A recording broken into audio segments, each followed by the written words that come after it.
Yeah, Karen was like an old soul in a way. She had this wisdom and amazing humor that we really connected. We really connected with our humor. I really loved the fact that we were both from the same world and didn't have to explain our lives to each other, or what the pressures were of what we did, or what it was like to be famous, or any of the things. It was like we got beyond that and we could just be girlfriends hanging out with didn't have to explain anything.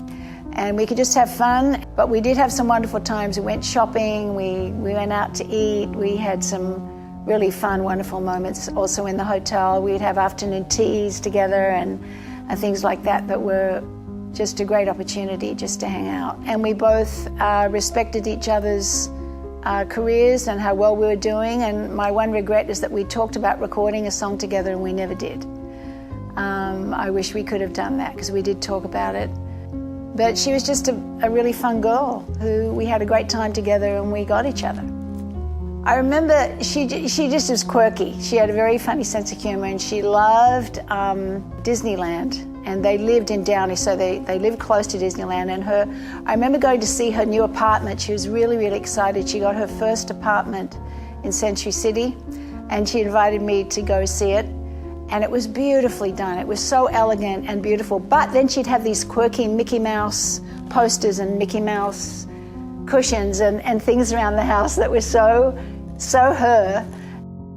I think it was Merv Griffin. And he asked about our friendship, and we were talking about the fact, I was saying we plan to see each other, but one of us gets busy and then we don't see each other. And Karen piped in and said, yeah, our services know each other really well.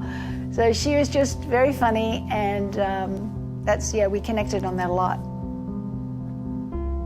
You know, we're both pretty down-to-earth girls. I think that's why we connected so well, because we both were pretty successful in our careers, but we were both pretty normal, you know, as normal as you can be.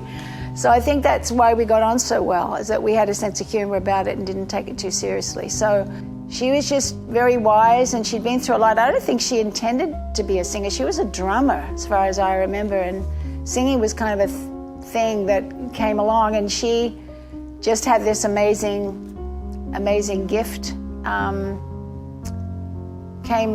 It came from her soul. Her voice was just beautiful. Well, before I would go on, when I was doing live shows, which I'm not doing now, I would always close my eyes before I go into the stage and ask my spirit guides to help me through. And she was always there. I can't explain it, and I was even surprised, but she would always show up. And so I see her as that.